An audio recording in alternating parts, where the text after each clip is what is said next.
Hey everyone, welcome to Tent Talk, the Farmers Market podcast. This podcast is all about farmers markets. Whether you're a farmers market manager or a small farmer or food maker selling at farmers markets, you have found just the right podcast.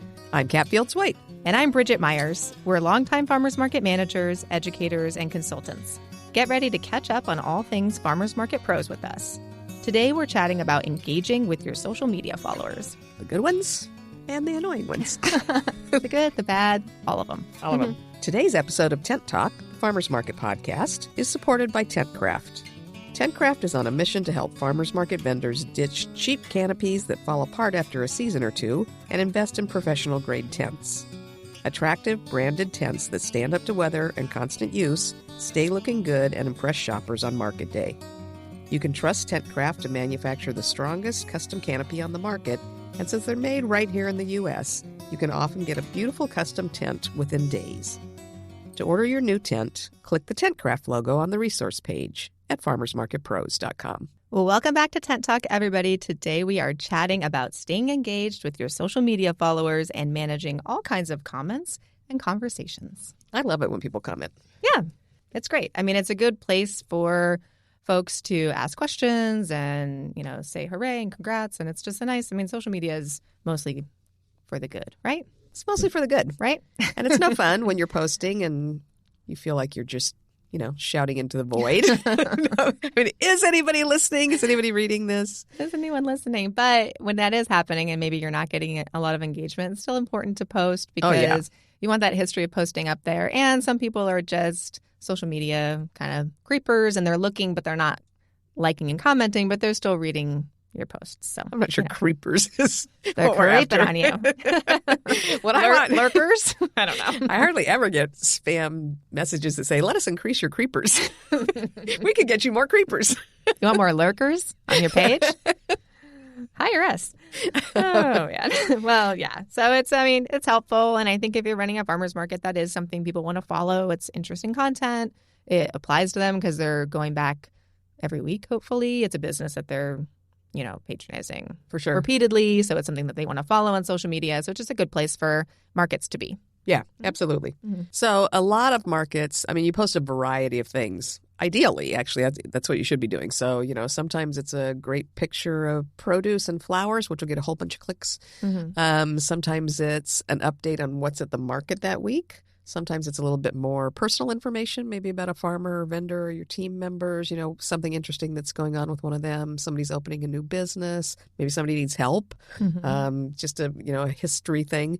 So you get all kinds of posts that you're posting every week. And then that, of course, generates all kinds of responses. But a response to a fairly benign kind of post, one that everybody does every week that says, here's the lineup for this week. These are the vendors this week. We actually, in our private group, had somebody that said, what do I do when I post something kind of neutral like that? And then somebody comes back with kind of a weird comment. So I think she was posting the lineup and somebody came back and said, yeah, I was really excited for this, but the pricing of some items is simply outrageous. Now my husband won't go with me anymore to see if there's anything affordable. So it's just kind of a general farmers markets are ridiculous kind of response. And she was really concerned about how to respond to that. Yeah, because I think, especially in these days, you don't know if you are going to if you kind of formulate and post like a nice response to that and explain a few things and are just real calm and cool and collected about it and just kind of trying to respond to what it sounds like their concerns are they going to come back and say, oh, thank you for that explanation? Either, okay, I'll come check it out, or, still not for me. Or is it going to turn into some hostile situation where, there's going to be other people jumping in and what's going to happen? It's like kind of builds like an anxiety, I think, as someone who's in charge of a page, in charge of a business, who is going to come out of the woodwork with this? So you want to kind of craft your responses carefully. But even when you do, you never know what's going to happen. Yeah. So there's a lot of ways to approach this. Basically what you can do with that is you can either respond to it, mm-hmm. Consider it a teachable moment. Yeah. You can hide it, mm-hmm. which means the person who posted will see it and maybe their friends will see it, but the general public won't see it. Mm-hmm. Or you can delete it.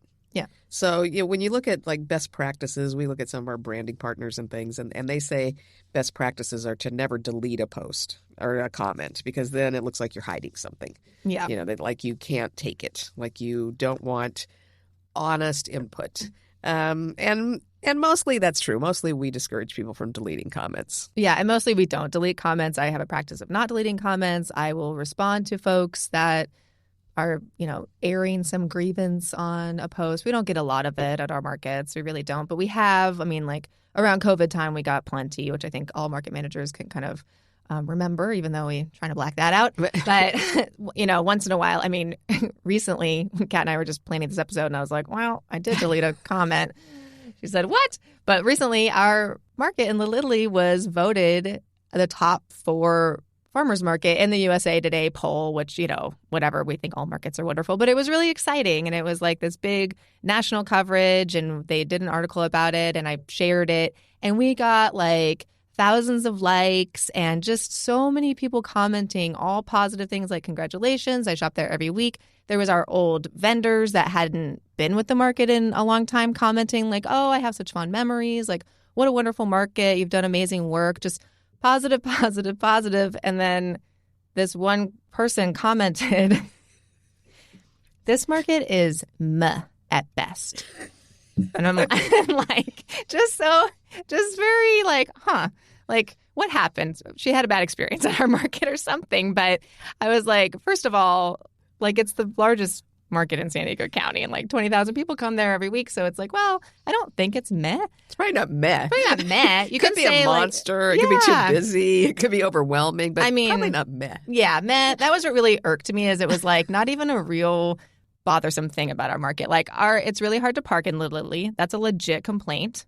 It's really hard to park. Obviously, 20,000 people figure it out, but it's difficult. I understand that frustration. We're always battling like the pets at the market. Understand that frustration. It's really busy and like crowded. Maybe you wouldn't want to take like a big group there because you could get, like there's legit like things that you could complain about with the Little Italy market. I get it. We're not perfect. But like meh, I just feel like that was a fake complaint. And I was like on a high that day of like, oh my gosh, this is like, first of all, the social media post is going so well. And it was, my heart was so warmed seeing our like shoppers and vendors just congratulating us and saying they love being part of the market family that I was just like pissed. And I left it alone for like a day. And then someone else commented, like another shopper, and they're like, that's weird to say about this market. Like it's just big and it's like obviously one of the best markets. Where do you shop? Like what's a better market? And I was like, oh, here we go. And so then they commented back and said like, well, I go to this market and this market and this market and they're my favorite. Oh, and it's like that kind of thing. Yeah. And I was like, okay, well, get that. But like, why do you have to post that on our post about us excited about like being a good market? It just seemed very like that doesn't belong here. Right. And I usually would... Was it anybody you recognized? No. A vendor that we didn't get along with? I tried to figure out who it was, believe me. But then I was just kind of like, I'm not going to waste my time on this person. And it was like just raining on my parade. And I was like, I'm deleting it. And so I just deleted her first comment, which deleted the second comment and her response and everything too. And it was like, maybe this person's going to message me or comment again and be like, they're deleting negative comments or whatever. But no other negative comments were posted on that post. She was the only one, and still to this day, it's just all positive comments. So I was like, I feel fine about it. You're fine. I feel fine about it. It's fine. But I don't typically like suggest that you do delete negative comments, and usually I do not. It was just that one that just really irked me, okay? She was like pooping on my party, and I don't appreciate that. So I get it. But typically, if someone were to say something negative, if I posted whatever, my vendor list, and someone said, this market's meh, I might be like, oh, hey, like, I'm sorry, this market's not for you.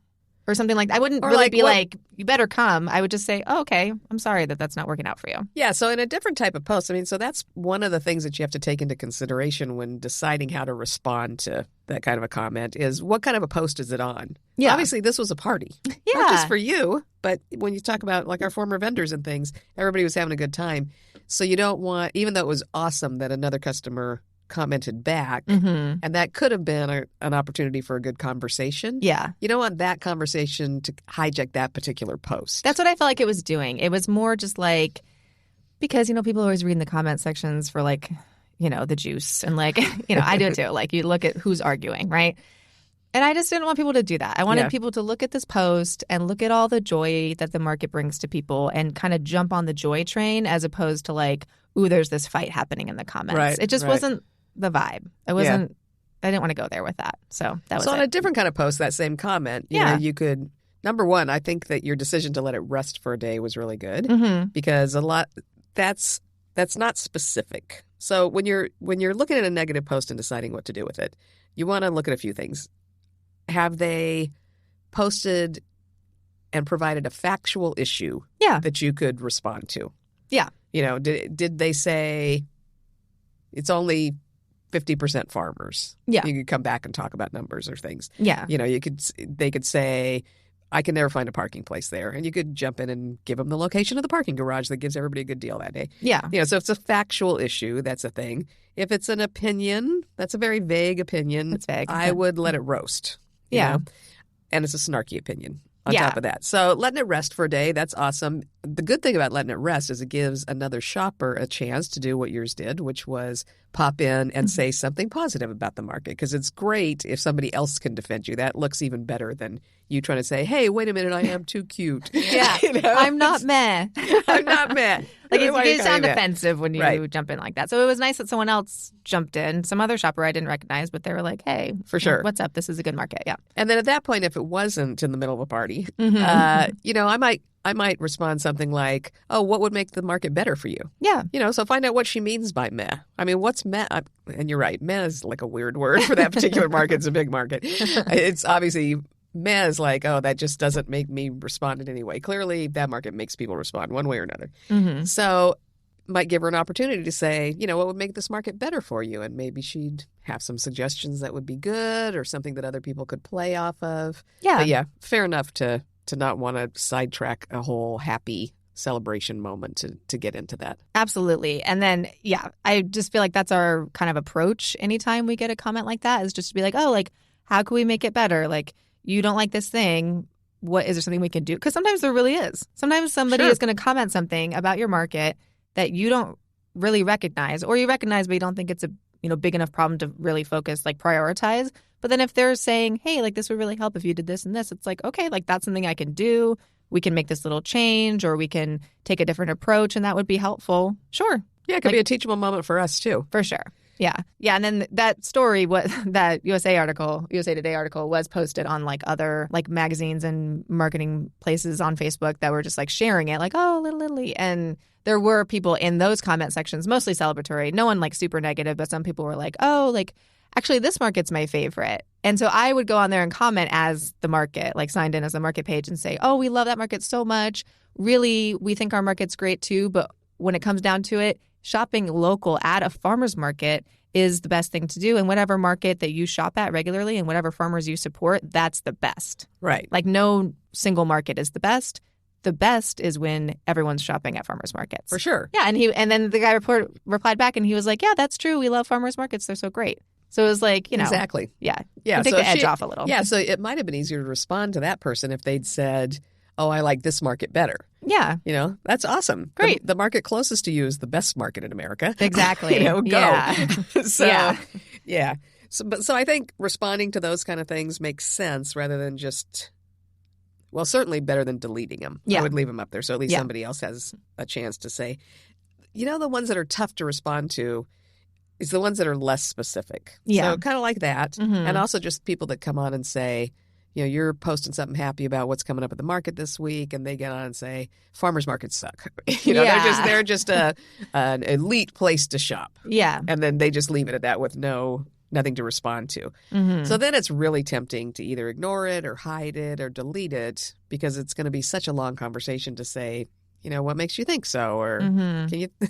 How involved do you want to get? It's really like, what kind of space are you in? Like, you got to have boundaries around this too. Like, how much time are you going to dedicate having a deep conversation with some random person on the internet that is taking time out of their day to post something so negative on your farmer's market page? Do you want to take an educational approach and have like a little snippet in there about farmers markets? Or you can just say, oh, I'm so sorry that the market's not for you. Have a great day. Just like a real genuine, like, okay, that's okay. Like, opinions are fine. But you're not hiding it or deleting it. Yeah, and you're not letting it fester. And sometimes the best practices, folks, will say, don't ignore a comment because it's just going to let bad feelings fester. Exactly. And you don't have to engage in a conversation. A response is not always a conversation engagement. Sometimes a response is just, thank you for your feedback. Like, I acknowledge your feedback. Bye. Like, Yeah. just don't be rude. And That's a really good way to handle it, too. Yeah. Now, this post that got this one started, where the post was specific about not, this market's meh, or we don't like this market, or we don't like farmers markets in general. She said, I was so excited for this, but the pricing is, and she did say, of some items is simply outrageous. So then you've got a lot of teachable opportunity there. Yeah. Assuming that it's not an important issue and you don't want to hijack the post, there's a whole bunch of opportunities there to say, it's kind of like any shopping experience. You go to a store and there's some expensive items and there's some affordable items, and you need to figure out which are the categories that at a farmer's market work best for you, the really high nutrient dense things, the really fresh tasting foods you're not going to find anywhere else. And so then it's an opportunity to not only educate that person, but maybe even more important, maybe they've already made up their mind. Clearly their husband has already made up his mind. Maybe it's not even going to get them back to the market, but it's a chance to appeal to everybody else who's reading those comments and teach them something about, this is what it costs for a small farmer to produce things, and this is how much they don't get subsidized like big corn, and this is how much of the money that you spend at the market stays in your local community. So you've got a lot of springboard there to actually use it as a way to educate people. Yeah, for sure. I think that's a good point to make, too, is it's not just the one person, it's anyone else that's reading that conversation. Right, exactly. I mean, that's what's so important about it. Yeah. And, some of the other managers in that conversation in our Facebook group had said, it's a natural knee-jerk reaction to want to defend those you work tirelessly to support. And you know what? Yeah, if you want to get eggs for $1.50, you're not going to find them at my market. And there's an element of people out there that can't afford to shop at this farmer's market for what we're offering. Yes, our eggs are probably better. They probably taste better. The yolks are more orange. Some folks are trying to feed a lot of kids on a very limited income, and even with SNAP benefits, they're going to do better at that big box grocery store on certain items, and that's okay. Yeah, we always just say, like, fed is best. Like, wherever you're getting your foods that you can eat, that's okay. You don't have to come to the farmer's market. Just like there's different grocery stores that exist. There's grocery stores that offer groceries for low prices and grocery stores that offer groceries for very high prices. You make your choice based on what is your economic situation, what's in proximity to you, what do you have time to do, what does your shopping look like, and that's okay. And just understanding that maybe some people are going to publicly comment about that. It's just, that's their situation, so it's fine. Yeah, it's good. Some of these folks are saying in this conversation, it's usually not worth the energy to burn up to try to convince people that have already made up their mind like that. And then another of our followers said, I agree, but it's not usually the poster you're educating or wasting energy on. It's the people watching for your response and to see how you feel about this. And then, like us, a lot of folks are saying, I get the urge to respond, but sometimes if I sit on it, I'm spared because our wonderful farmers and community themselves will jump in. Yeah. And when others defend my market, I feel like it makes the whole thread so much more conversational and gratifying. And also you can learn some things about your own market, too, the things that people appreciate and the things that people recognize about your market. So kind of letting that conversation happen without you can be helpful as well if there's people jumping in. Yeah, for sure. I think thinking about who is managing your market page too is important because, like, recently we have one of our staffers took over kind of management of our social media, which is really wonderful. She's doing such a great job. Yeah. But she works with us like one day a week on site, and so she maybe can't answer some of these questions or comments. And so letting the person know, whoever's managing your social media, if it's not you, kind of spell out ahead of time, hey, if there's something like this kind of comment that pops up, just text me and let me know, or, screenshot it or forward it to my personal account so I can be aware of it and I can answer it. And I'm happy to jump in. So that was kind of part of the protocol when I was training her. You can respond to people saying, oh, what day of the week is this market? Or, can I bring my pet or whatever? There's some like canned responses there. But if it's more of a troll or someone being negative, I said, don't worry about answering that. Or confused. I go, don't worry about answering that. Just let me know and I'll jump in. So make sure you know who's answering, who is speaking on the market's behalf when they're acting as the market on social media. For sure. Mm-hmm. And I think that leads to something that's super important when you're training staff members or just for yourself to remind you, establish a protocol. Mm-hmm. Say, if this happens, this is how we respond. And if this happens, this is how we respond. And do we generally respond to comments? And do we have some canned responses that we can use? People ask us, can you bring pets to the market? And our response is always the same. CalCode doesn't allow pets within 20 feet of food. that's essentially impossible to achieve with the layout of our market. And of course, we never restrict service animals. So we want our whole team to use that same canned response every time someone asks that question, because we have rules that we've got to uphold. So the fact that you established a whole written protocol for how often we post and what topics we post about on what kind of schedule, and this day is always the meme, and also extending that protocol into how do you respond to people when they engage is super important. Yeah, and spelling it out ahead of time will save you kind of panic mode and like anger, frustration mode. I mean, if someone comments something negative, you might get worked up. So instead of trying to decide what you're going to reply when you're worked up, maybe have something kind of spelled out ahead of time. Yeah. You can kind of imagine what people are going to say. I mean, you could have a response to somebody that says farmers markets are too expensive or there's no parking. You can have kind of a canned response to start with and then tailor it to what specifically they're saying. That could be helpful. I mean, it's nice to not, because sometimes if you respond when you're feeling emotional about it because you're offended that they're talking crap about your market. Or about you. Or about you specifically. I mean, it's nice to take a deep breath and just remember that, like, you're the adult in this situation. That's take a deep right. breath and count to 10 and then, and understand that your responses are public. So whatever you respond, other people are going to read, good or bad. So kind of trying to keep a level head, even if you're upset or, sad that someone said something bad about you or your market. I mean, that's a huge thing to keep in mind, that you're not responding to them. Yeah. You're responding to your entire community because it's right out there in public. That's what social media is. That's Everyone the can thing see about it. that. And you might sometimes we get messages like our DMs. I don't get as many, but sometimes, like they'll reply to a story or send us a message like, I couldn't find anyone at a park or just something kind of like that. So in the messages as well, I mean, anything in writing can be shared. Right, so, right. I mean, make sure that you're just Screenshots are a thing. Just make sure that you're kind of keeping a level head and being professional. Like, we're a business. You want to be professional in that situation and more educational. Yeah. Yeah, absolutely. Mm-hmm. When you talk about getting emotional and personal, we don't engage with trolls. So there are ways that we evaluate a comment that's on our social media to decide, are we going to respond to them? Are we going to ignore them?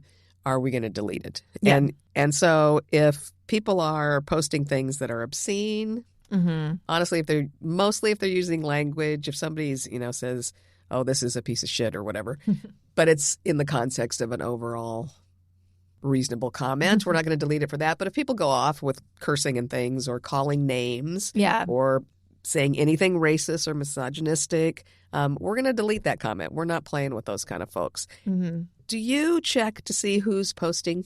So sometimes when I see a comment that seems off to me, but I also can see maybe there's a thread in there of somebody who's educable, a lot of times I'll go look at who it is that's posting. And, if this is a private account and they've only ever posted twice. Yeah. And they've got a nasty flag as their profile picture or something. Yeah. I will take that into consideration when I'm deciding whether to respond or delete. Do you do that? Yeah, for sure. I look at who it is. I usually look at who it is to be like, well, do I know this person? Is this like a shopper or like disgruntled shopper? Or is this like a vendor that was with us and left, or a vendor that we turned down an application to? Is it somebody that I recognize? Is it someone that I know personally? So yeah, I try to check out who it is. Or is it just one of those accounts, like you said, like has no followers and is just, obviously just being used troll as for fun. A troll. Yeah. What do the kids call it? Their spam account or something? Oh. Yeah. Looking at Leandra for our youthful input. They have a second account so they can just go comment whatever they want and it's not traceable to them. So something like that, it's like, we're not going to play with that. First of all, that is a waste of your time. Yeah, right. And it's a waste of your time. You don't need to be playing with that. So those can be deleted. If there's anything derogatory about any of your vendors or your staff or anybody, that can be deleted. Like, you don't need to have a conversation about that. That's hurtful, and that's not the space for that. So those kind of things, I think, delete. Yeah. And don't feel bad about it. And block. I delete and block. If people are posting obviously I blocked spam. somebody a couple of weeks ago because it was there was a vendor that I had ultimately turned down, but I had turned down by supplying them with a lot of information and saying, look, if you can fix this, if you can, shape up your own social media where you're not making negative comments about markets in general, if you can get this permit, you're going to need this kind of insurance. for a number of reasons, I gave them possibilities where they could get into the market, but they ignored those. And then a friend of theirs came on and was making very, very specific, very personal, very rude comments. And I not only deleted his comments, but I blocked him. Yeah. So that he wasn't kind of scattering that kind of foolishness on our accounts. But It just is like silly. I could have gone back and said, hey, they had an avenue to attend. And if they fixed these things, it'd be better. But you could tell by his tone and his language and his use of very personal insults and things that he wasn't going to be convinced. And so spending the time on that would just dig it into a deeper hole that becomes entertaining for people. And that's not what I want people to watch our account to see. Yeah, you just have to think about like, what is the point of your social media? It's not to like be this big drama going viral for some fight in the comments. Like that's not what we're going for. I mean, hopefully it's not what you're going for. I mean, it's definitely not what we're going for. So kind of keeping especially personal stuff, and especially personal stuff that's based on someone getting their feelings hurt because their application was turned out. I mean, that happens. I get it that people have an emotional response to not having a vendor application accepted or not appreciating the response that you give back to them when they're communicating with you about your market. And that's fine. And people are entitled to their own opinion. I just think like what they think about you is none of your business, and it doesn't need to be on your page. And you have a right to kind of keep that space safe and keep that space the way that you want it because it's your space. Yeah. So, I mean, part of this is self-care. You don't want to get into a situation that's just heightening to the point where they're calling you names and things. You don't have to listen to that. Yeah. That's just not okay.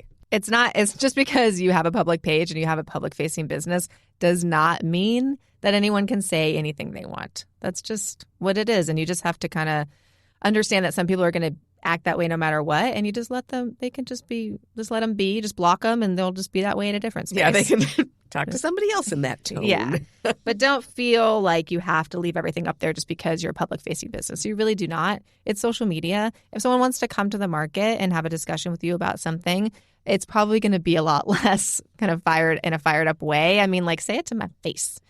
But, well, don't say it to my face. Didn't you just make a meme that said, don't do that? I mean, don't say it to my face. I take things very personally. But, I mean, if they want to say, hey, like, why didn't you let me in the market? Or send an email. Have a reasonable, professional one-on-one conversation. They need to be professional as well. Yeah. I mean, if they have a business and they're trying to get in the market, like they need to have a level of professionalism. And if they don't, that doesn't need to be your problem in the comment section of your social media place. It just, no. That's a no. Yeah. We don't do that here. That's my room. Yeah, we don't do that here. Thank you, Shiny. Thank you, Shiny. We don't do that here. We don't do that here. Yeah. And the other thing to consider, too, is if they're saying something that fires you up personally, you're probably not just representing you. Yeah. You're representing your market and, by extension, your farmers and vendors and perhaps your nonprofit host or partner. Yeah, your neighborhood where you have your market. I mean, there's a lot of things that you're representing. So you need to be careful who you're responding to and how you're responding. Exactly. Yeah. So you can't, where you might want to fire back a little snark. If it was your very own account. Yeah. When you're responding as the market, you have to be careful too. Yeah. And you can kind of save that stuff for your own personal time if you have the time to do that, which who does, but. And then the value of engagement is definitely, I think, to create loyalty and educate folks. So the whole point of our social media is to share information about the market, share info about our farmers and vendors, the importance of shopping local, supporting small businesses, getting folks engaged by asking questions about what's in season and that kind of engagement, sharing their experiences. And that creates a loyalty to your market and to your farmers and your vendors. And that's really the point and the kind of the mission of social media, if you will, at least in my opinion. And for like our business at the market, I think that you have to kind of take yourself back to that. What is the purpose of this? And the purpose of social media is very much the purpose of farmers markets, which is to foster relationship. Yep. Yeah, when you're doing it right, the idea is they get to feel like they know you. You know a little bit more about what your shoppers and your followers want and need. And you just continue to get better as those relationships deepen. It's just like buying from your local farmer to farmer's market. You want to know who you're dealing with. So be honest, be truthful, be reasonable, be professional, welcome comments, because that's the fun of it really, is having those conversations, and move aside from the ones that just aren't going to be productive. That's right. Take that high road, and you're doing the best you can. If you have a situation, come on over to the Farmers Market Pros community and our private Facebook group, because we have a lot of folks that understand how difficult it can be. And sometimes you just need someone to lean on when something's going not so great, and other people to kind of celebrate in your joys too. So keep it up. You're doing a good job. Keep those posts coming and keep it happy and wonderful on social media. Thanks for listening today, and big thanks to TentCraft for providing strong, attractive tents with a full warranty to market farmers, vendors, and managers who are ready to move up to a professional level of equipment, and for supporting Tent Talk, the Farmers Market podcast.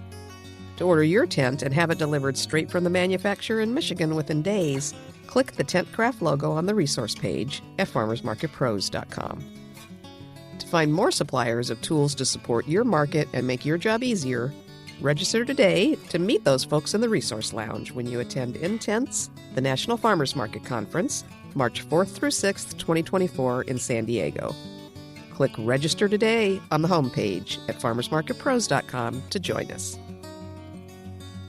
Thanks for listening to Tent Talk today. Please leave us a review on your podcast app or wherever you listen to Tent Talk. Let us and others know how you're enjoying the podcast. Be sure to subscribe so you don't miss the next episode of Tent Talk. Connect with fellow farmers market folks in our private Facebook group, the Farmers Market Pros community. Follow us on Instagram at Farmers Market Pros, and find online education and other resources on our website at farmersmarketpros.com. Tent Talk is brought to you by Farmers Market Pros, where passion meets profit. Tent Talk is produced by Leandra Hayes, with original music by David Mead. Tune in next week for another great episode.